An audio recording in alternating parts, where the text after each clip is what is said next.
Okay, so we just did a quiz on Amazing Grace, the first one with the click. So let's actually practice 3-beat pattern, and then we'll go to chanting, and then again for Amazing Grace, this time without the click. Okay, ready? So 3-beat pattern, here we go. 1, ready, go. I need to give you 2 counts so we can start. Ready, go. Well, my fault. I'm thinking of starting Amazing Grace. So I'll give you 3 counts, then we'll begin. Okay, 1, ready, go.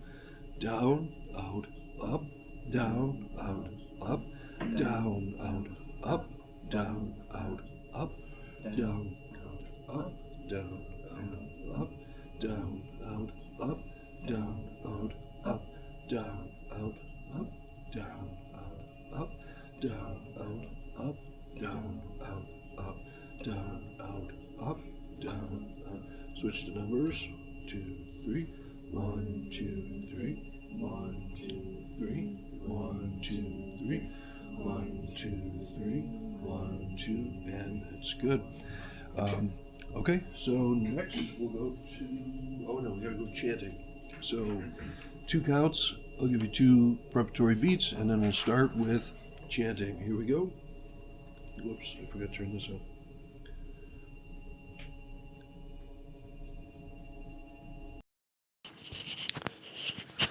Okay, ready, go. Amazing grace, how sweet the sound that saved a wretch like me. I once was lost, but now am found, was blind, but now I see. Second verse. 'Twas grace that taught my heart to fear, and grace my fears relieved. How precious did that grace appear the hour I first believed. And the end. Okay, music time.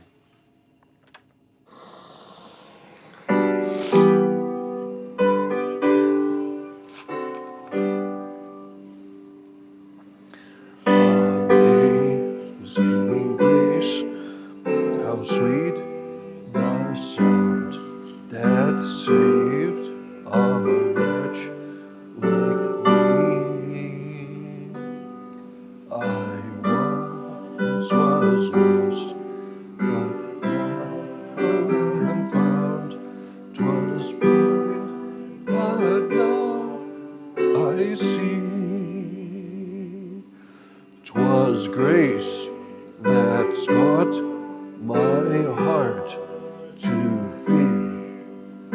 Grace my fears relieved. How precious did that grace appear the hour I first believed. And we're done. Okay. All right, so good job on so that'll be the next quiz, Amazing Grace without the click, next class. Okay, any questions on that? I think everybody's ready to go. Okay, before we switch to our drill for the 4-beat pattern and a review of our first 4-beat song, as you're doing an introduction, very important, you need to use a lot of energy as you're introducing it. So as I've mentioned multiple times, nobody's paying attention. It's not like the start to a Olympic track race where everybody is ready, listening to start singing immediately. People are doing a whole bunch of other things. There may be a few people sitting there, but even then they're probably on their phones. Other people are talking. Some people are not in the right room. Some people are on their way in, not even in the building. So you've got to be able to use your voice to get people's attention, and it has to be very significant, and it's going to take a lot of energy. When I was in something like 7th or 8th grade, I ended up being a part of a play production that we had in my school. And so the play itself was The Sound of Music. And I was one of the Nazi guards at the end, and I had one line. My line was, "Call the guards, don't let them get away." That was my line. So I'm like, okay, one line, like it's not that long. This will be really easy. So most of the practices I didn't have to go to because I didn't even show up till near the end. But I had my one line. And so the speech teacher was working with everybody. Okay, let's start this scene. I was in the scene. So I'm there pretending to hold a firearm. And so it came time, other things happened, it was my turn. I said, "Call the guards, don't let them get away." And the teacher's like, no, like, you're supposed to be concerned. You're like really concerned. So you can't just say, "Call the guards, don't let them get away." It's like you got to show emotion and panic. It's got to be loud. It's got to be energetic. And we were there for a long time with me trying to be energetic and show, and for whatever reason, maybe I was too self-conscious or whatever. So I'm like, no, I don't, I felt very uncomfortable. And so one of the things that helped me was the teacher said, in speech, if you're going to be, let's say you're in a play or if you're speaking, if you think that you're speaking this loud, or let's say this loud right here, what people hear is this. If you're doing a gesture and you feel like you're doing this motion, people see this. So it's the matter of, people are less likely to receive it in the way that it feels. So in order for people to say, "Oh, that sounds normal or typical," it's going to feel to you as if you're way over the top. So a typical introduction so far has been like this. "Glad you're here. Let's turn to song 283, Amazing Grace. Let's stand as we sing 283. And so it's been like conversational voice, maybe 2 or 3% louder. So one of the things that's helped me, because I personally don't feel like I'm an outgoing person, if there's nobody to talk to, that's fine. I'm very happy thinking about different things, analyzing different things. It doesn't really bother me at all. So I feel as if I'm not an outgoing person, but whether you are outgoing or not outgoing, that doesn't matter. People need to know what the song is. So you have to think, what do I need to do so that I can get people's attention?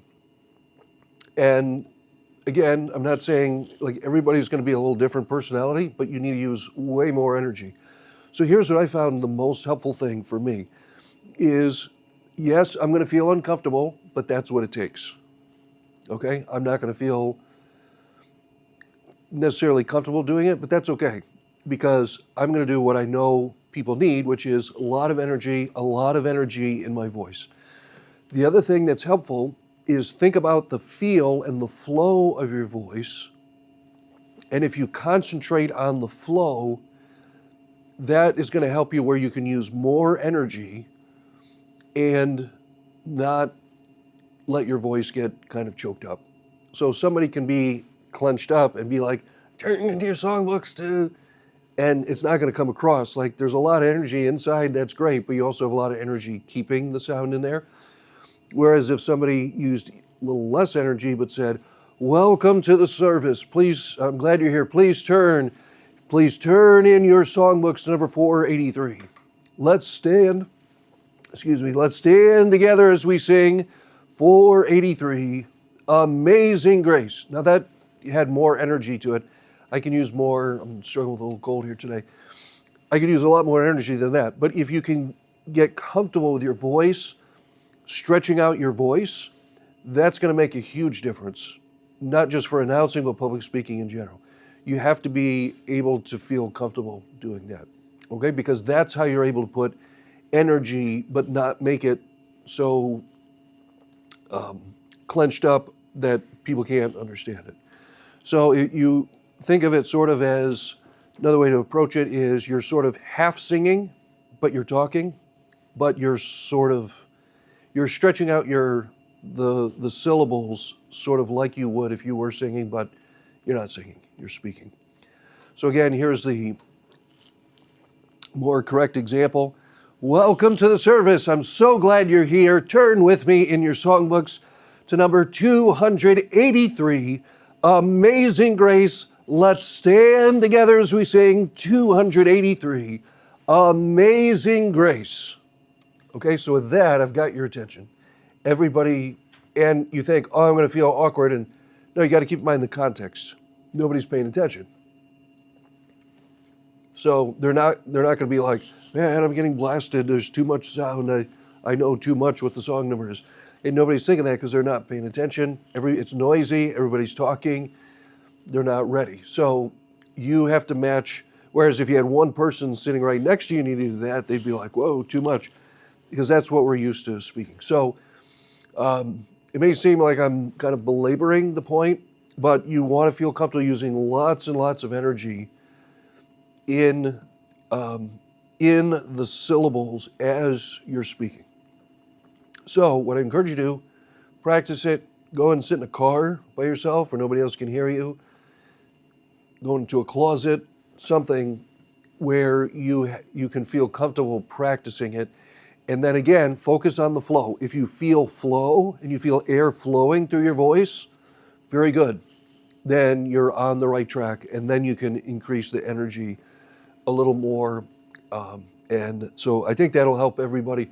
But that's really important, very important, because you've got to get everybody's attention to be able to get things started. Or if you're running a practice, let's say you're doing a kids' choir practice, are all the kids sitting there waiting for you to start? No, they're talking, they're fooling around. So same thing. So you need to be able to do that if you're going to be leading folks in music of a variety of kinds. Okay, next, let's go to 4-beat pattern. Drew it on the board last time. And so just by way of review, which beat gets the most emphasis? We have 4 possible beats in here, okay? One person said 1. So 1 always gets the most emphasis. That's true for every pattern. It always gets the most emphasis. 4-beat pattern is unusual because there's a secondary emphasis on beat number what? It's not 1.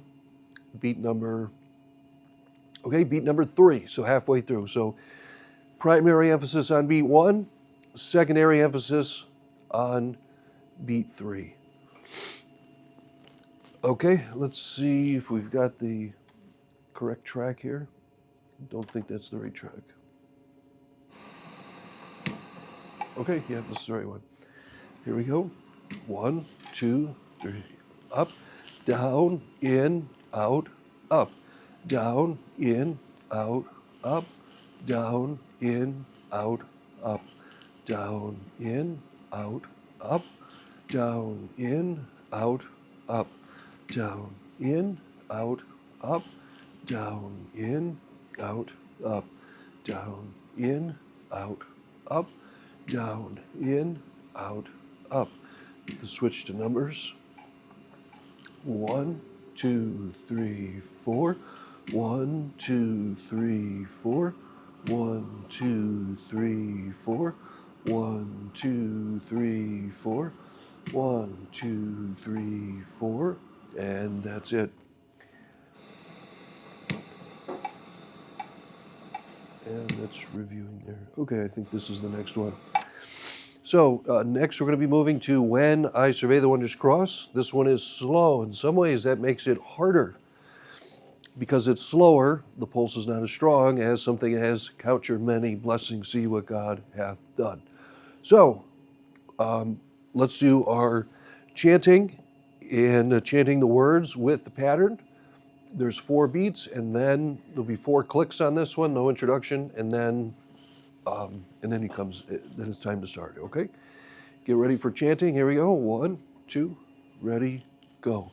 When I survey the one dress cross, 3, 4, on which the Prince of glory he died. Thy richest gain I count but loss, and pour contempt on all my pride. Second verse. Forbid it, Lord. Emphasize the first syllable. I should boast. Save in the death of Christ, my God. All the vain things that charm me he most, I sacrifice them to his blood. 2, 3, and we're done. Okay. Now, before we do the directing with the music, this song is a slow song. Why is it slow? Because we should not get real excited talking about death and suffering and things like that. So it would actually be it would be not conducive, it would not fit the song to just, when I survey the wondrous cross. It doesn't really fit the purpose and the message of the music or the words. So it is a slower song. Now let's think about the pattern. For example, what do we do? So we're on count your blessings, you don't need a very big pattern. Count your many blessings, name them one by one. So the distance between the points, it could be comfortable, maybe 6 inches. Now, if I do that for when I survey the wondrous cross, notice what happens. When I survey the wondrous. Okay, what's the problem? It's not expressive, it's tight, it's unnatural. Okay, because if I'm only moving 6 inches between points, but the song, let's say the speed of the pulse is twice as slow, that means I have to move the pattern twice as slow. And there's a certain point, you don't feel anything. You're just kind of, doing this. So what you want to do in general, if you have a faster song, you're going to bring the pattern smaller so that it doesn't take as long to go in between pulses, between the beats. Whereas if you're trying to do a big pattern on a fast song, like count your blessings, count your many blessings, like you're going to have like medical issues here pretty soon. So because it takes you so long to get in between the points, all right, so make it easier. You just do a smaller pattern because the tempo is moving quicker. So we want to do the opposite on a slow song. So here, in general, I'm going to say make your pattern bigger. That allows you to move quicker than you would. So if you enlarge your pattern twice the size, for example, now you can go closer to the speed of count your many blessings. It won't be quite that fast, but it's going to be way faster than when I survey. And there's just not enough motion there. Plus, on a slower song, the pulse or the different beats are not as pronounced. Whereas by making the pattern bigger, you're actually able to emphasize the point. So I think you're going to find it more comfortable to make the pattern bigger. It's going to be easier for people to see where exactly the pulse is. And as I mentioned before, you do want to get away from the no point circling everywhere thing, and that's especially true in this song. So if you can imagine when, I survey, and everybody's like, what? Whereas you have to give it a little more emphasis for the pulse on this because it's not as emphasized. Count your blessings, easier, much more. It's a up-tempo piece altogether. Okay, go ahead and stand, and we're going to try with the music, try to make your pattern bigger. It doesn't have to be twice as big. It could be, it's whatever's comfortable for you, but I think you're going to find it more comfortable to think about, I'm going to expand the size of the pattern to be able to make it easier. 2, ready, go. Whoop. Let me try it again here. 1, 2, ready, go. When, yeah. So to make the pattern bigger, you're going to bring your elbows out a little more. Give yourself a little more room. Down, in, out, up. Down, in, out, up.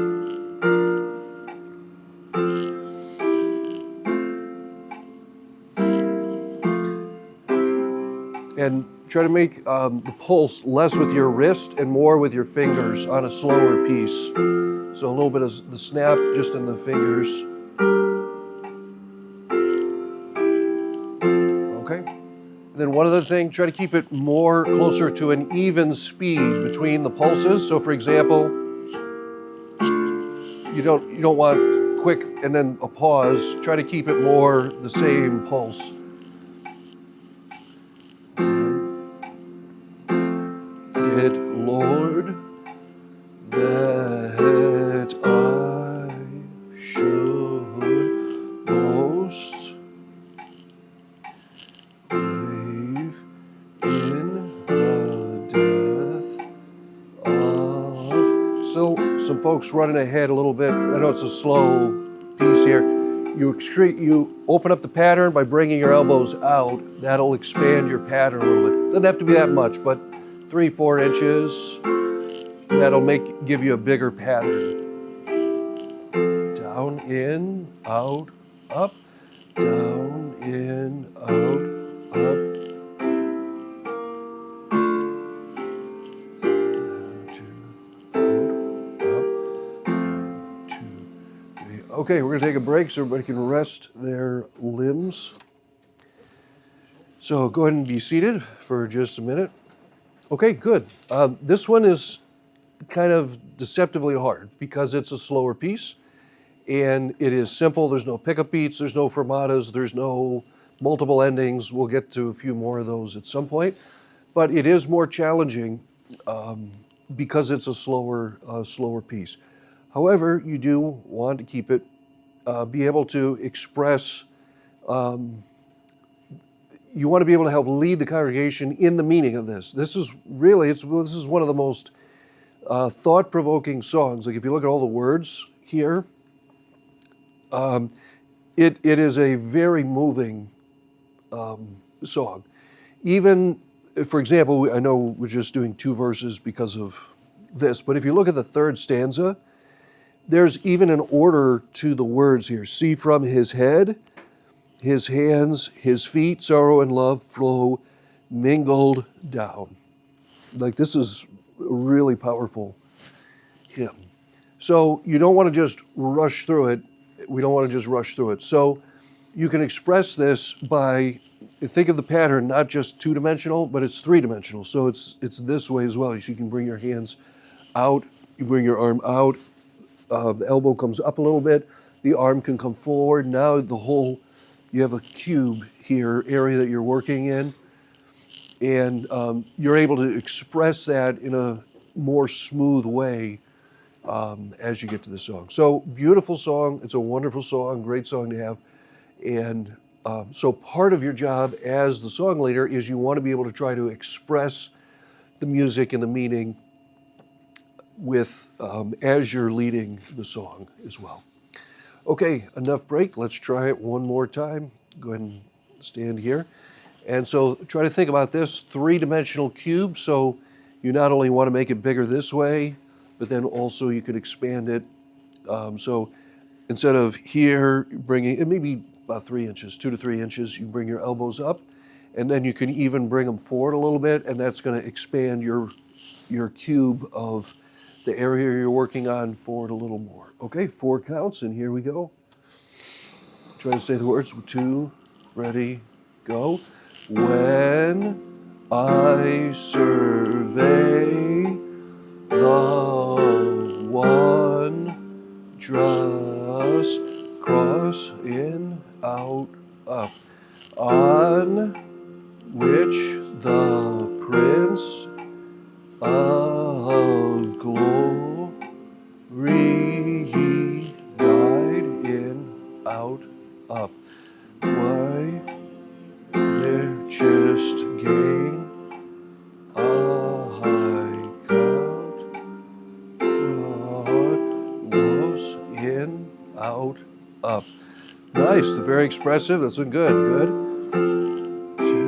And on all my pride, forbid it, Lord, that I try to keep it nice and flowing. Most I've in the death of Christ, my God. Yeah, bring the elbows out a little bit. That'll help you feel more comfortable.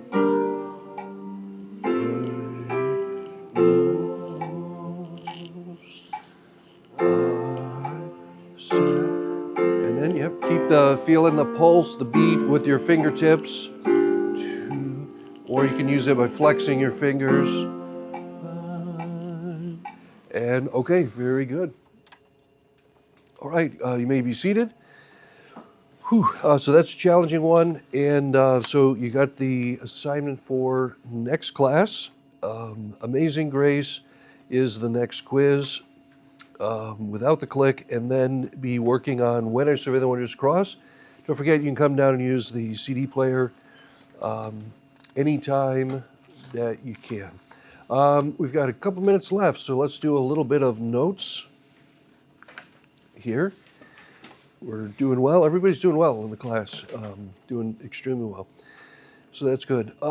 Let's talk about song leading or leading in general. If you're going to lead, you're going to be a leader. So that means you're going to be in front of people, whether you're leading children's choir, adult choir, song leading, congregational song leading. So you want to think about that. Let's talk about your appearance, first of all. Actually, no, we'll get to that in a minute.